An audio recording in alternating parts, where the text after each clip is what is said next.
Namaste. My name is Kirti, and on behalf of Himalayan Yoga Association, I welcome you all to this online teacher training course. I am a teacher here at Himalayan Yoga Association, and I will be taking you through the concepts and details of the human body and yoga altogether. Let's hope you enjoy this course. Let's start. Namaste and welcome back to the online yoga teacher training course. In this video, we are going to discuss things about Nada meditation, or simply the meditation which involves sound. We can also call it the yoga of sound. But before we go ahead and do that, we are going to chant the Gayatri mantra together, like how we always do before the beginning of every class. So simply come sit straight with your spine completely erect. Activate any mudra using your hands and rest them on your knees. Finally, after adjusting your posture, you can close your eyes to observe your breath and allow yourself to immerse in the flow of prana in and out of your body.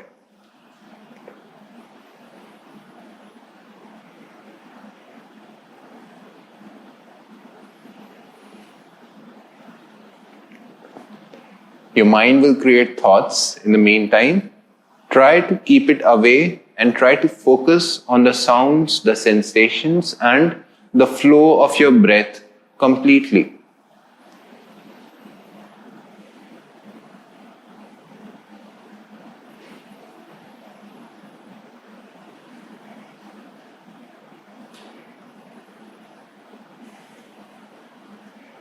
Now, after a few calming breaths, slowly bring your hands in front of your chest in Namaskara Sthiti. Keep your eyes closed. Allow yourself to surrender, and with a lot of gratitude in your heart towards everything that surrounds you, let's chant this mantra. Breathe in once. Om Bhur Bhuva Swaha Tatsavitur Varenyam Bhargo Devasya Dhimahi Dhiyo Yo Nah Prachodayat.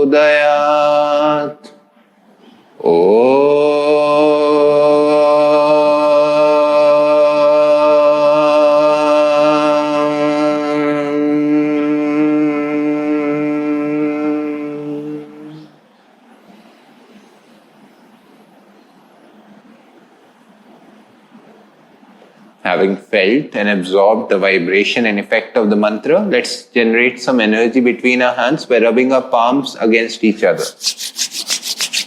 Please keep your eyes closed, and you can transfer this energy straight to your eyes first, then massage your face, and in the end, you can transfer this energy to any other part of the body wherever you think you need to transfer some more love and care towards yourself. Once again, before you open your eyes, fold your palms, bow down to your fingertips, and the universal truth, with a few blinks, open your eyes and surrender. So, what is Nada meditation? Nada meditation is basically the sound or the yoga of the sound.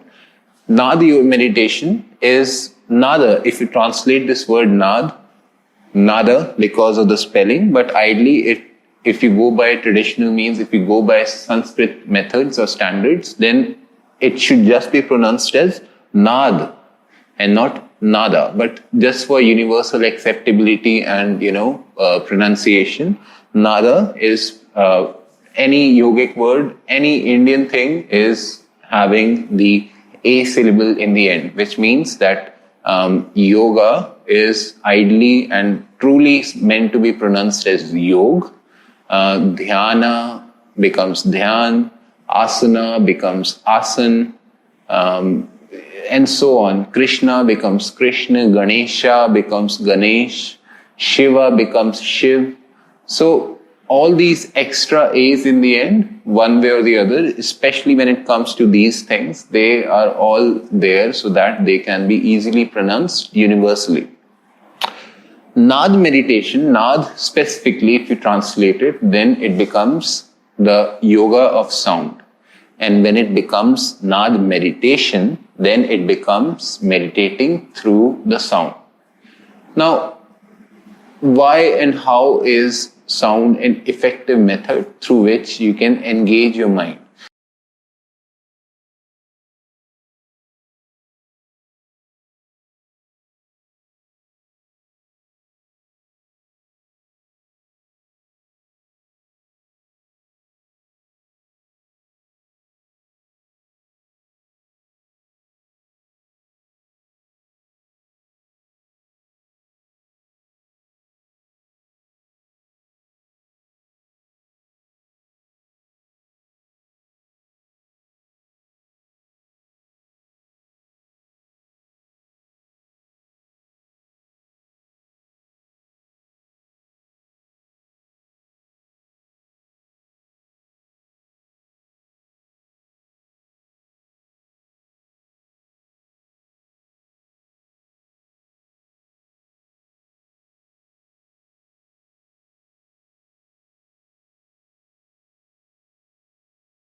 If we talk about the very second verse of the entire Yoga Sutras of Patanjali, then it talks about Yoga Chitta Vritti Nirodha. Translating it becomes yoga removes the fluctuations of the mind. At the same time, you need to realize that everything can be an act of yoga in itself. It need not just be about the 8 limbs. I mean, of course, the 8 limbs, they have been designed in a way to cover every aspect, living, breathing, interacting aspect of human existence. And that is why I say everything can be an act of yoga and everything can be engaged, can be applied to engage you in meditative, in asana, in stretching, in yogic ways specifically. So on those lines, Om, which is again a word, which is a vibration, which is a syllable, which is a sound, which is a means to achieve higher conscience, it again somewhere, somehow, directly or indirectly falls in the Nad meditation methods. That is one way, because Om itself is a word, it creates sound, it creates vibration inside the body, and it leaves a very calming effect on the mind. Apart from that, there are so many other benefits which I am sure you are aware of. Specifically, if we talk about Nad meditation, Om chanting in itself is, of course, Om meditation or a mantra meditation, but for someone hearing it, for someone immersed in the constant repetitions or the constant chantings of Om, we can call that someone experiencing Nad meditation externally. See, the mind and this body itself, the mind is capable of focusing on everything that is outside of this body and everything that is happening inside of this body. The simplest and the most common thing to refer to when it comes to focusing on the sounds internally is basically the sound of the breath. The breath in itself, it has a certain sound. You can experience it yourself. The sound of your inhalations is comparatively different than the sound of your exhalations. It's not loud enough for someone else to hear it. Somebody can hear it if they're standing too close to you, of course, but in any case, under any scenario, no matter where you are, wherever you are, how loud it may be, if you just focus on the sound of your own breath, you can still listen to that sound of your breath. And that is why the sound of the breath, the sensations of the breath, the feeling of the breath, and because the breath stays with you for so long and throughout your life, the breath becomes the ideal instrument of meditation. On the other lines, the other sounds that usually what the mind focuses on is all the external sounds that are created.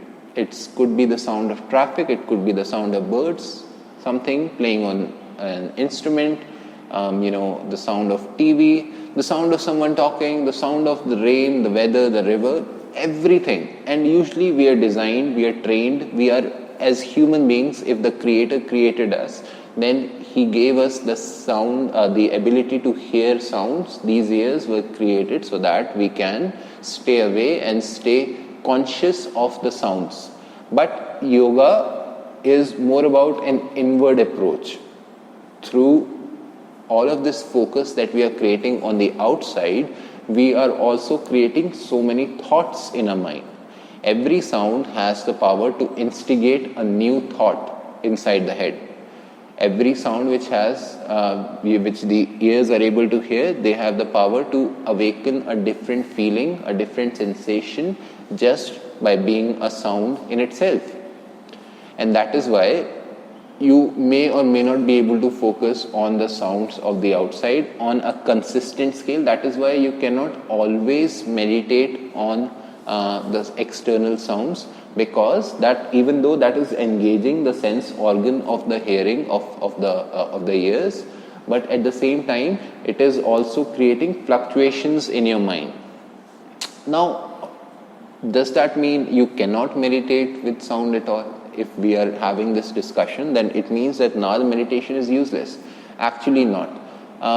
The same way the whole principle of focusing on your breath works, how you are able to engage yourself in the sound of your breath, in the sensations of your breath. Similarly, you can also engage the mind into removing these thoughts by listening to one consistent sound.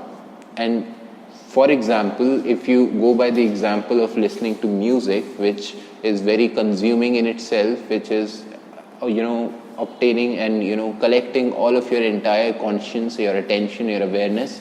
If you listen to music of your choice, then that becomes a meditation in itself.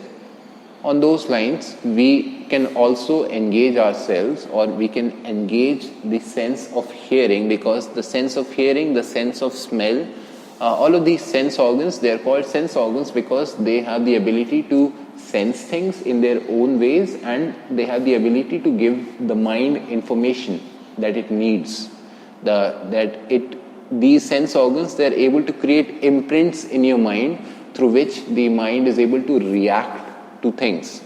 At the same time, being the mind in itself, the work of the mind is to create thoughts. The work of the mind is designed to create thoughts, to create awareness, to transfer knowledge and information. Mind is the instrument which is required and necessary to create thoughts. But when the mind is overactive, or when the mind is out of control, then it has the power to destroy that being in itself. And that is why we need to distract ourselves and shut down these sense organs that we have, so that we can take control of the mind, which is not being, not creating any new imprints because of the shutting down of the sense organs. But if you just engage yourself with one sense organ, for example, Trataka meditation is all about engaging your mind with that one single point in the wall. It could be the candle wick, or it could be anything which is not moving, which is not animated, and which is very consistent.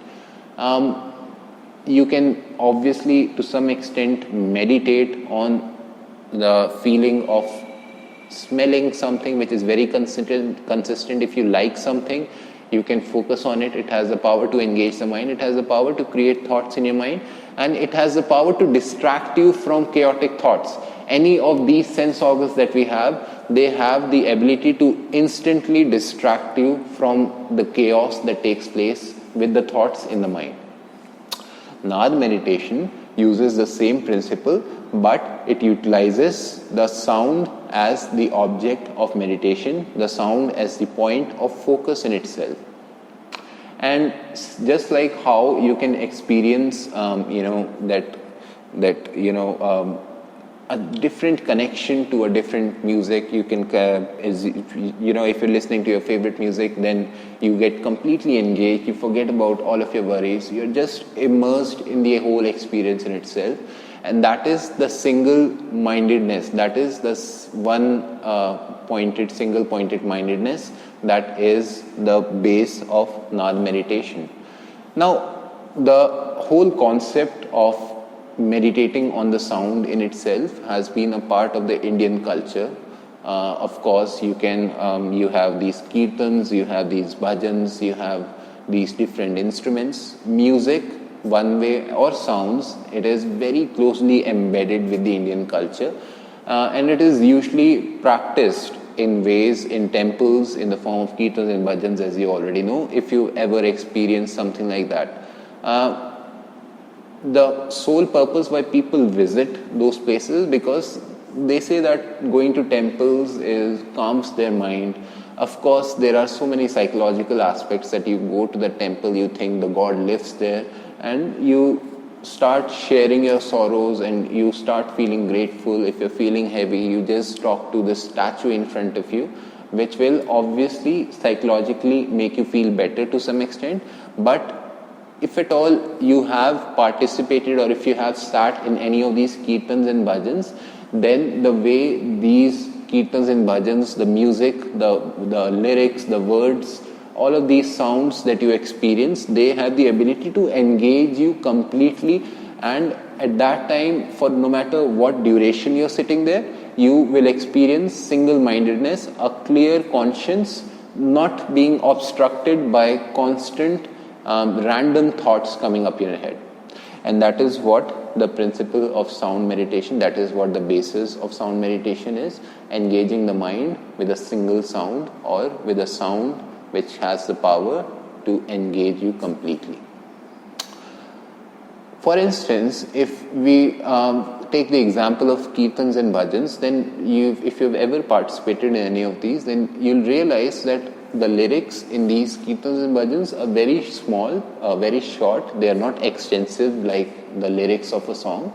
They are repeated again and again and again and again, with the sole purpose that the mind is able to remember these simple words, these short lyrics in a short span. And because of this constant repetition, it keeps on playing in your head. If there are more lyrics, if there is more meaning to these lyrics, then obviously the mind will also create more thoughts in your head. And that is why the ancient sages, they developed this whole technique of kirtans and bhajans, and they kept the lyrics of these shorts. For the most common, the most popular one nowadays is Hare Rama, Hare Krishna, and they keep on repeating this in different ways so that the mind does not register any new information, it does not awaken any new feelings from listening to extensive lyrics, but at the same time, it is still constantly engaged by this positive short lyric, which is Hare Rama and Hare Krishna. At the same time, it has more equipments to engage you with the help of the different instruments that are used to create that whole setting in itself. It consumes your whole sense of hearing. You can simply close your eyes and continuously meditate effortlessly whenever you're sitting for a kirtan or a bhajan. And that is what the basis and the principle of sound meditation. Simply engaging your mind by any sound which is consistent, which is peaceful. I do not think it's possible to meditate on hard metal rock music because it has too much going on. The effect, the sounds, they themselves are very strong, very powerful, and they can have an adverse effect. So pick a sound which is very calming, which is very soothing, which is not very alarming in nature, which is not very chaotic in nature, which awakens feelings of positivity or at least neutrality in itself. You may have seen people trying to meditate or playing that singing bowl, the meditation bowl in itself. Now, if you take the example of that, then people, they keep on playing it constantly for long hours in itself, and of course playing it in itself is an act of meditation. But for people who are listening to the sound of the meditation bowl, the sound of this meditation bowl gets so loud that it consumes your sense of hearing. You're not able to hear anything, and that piercing sound, which is calming, neutralizing in nature, in itself, you can lose your conscience while constantly listening to that sound. If you haven't tried it, you should definitely try it, and you will be able to experience a difference. Once again, just to give you a short recap, any meditation which engages your mind with the ability to sense with the ability of the sensing of the sense organs of the hearing, that is all about sound meditation. That is all about Nad meditation. You may have experienced, you may have even done it in different ways, but the knowledge and the information surrounding this is going to help you go deeper into this whole immersive experience of Nad meditation.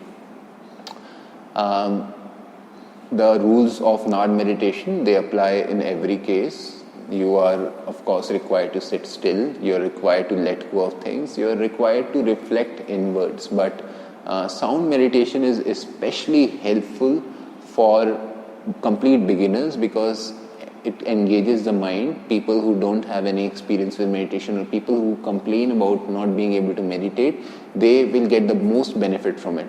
It is an active type of meditation. Eventually, by training the mind with all of these different techniques of meditation, you are conquering the mind in itself. Training would be a different word. Conquering the mind is the ideal word, so that you can control it accordingly whenever and however you want.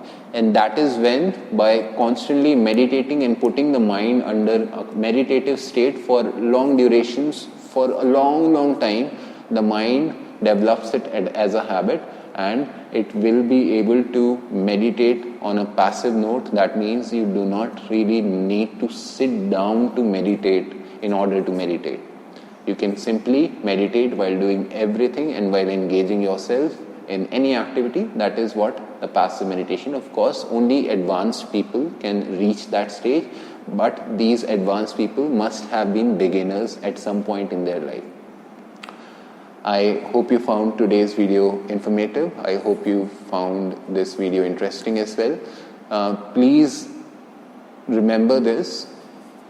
Not every meditation may work for everyone. Different people, they have different upbringings, different ways through which their sense organs work, different likings, different dislikes.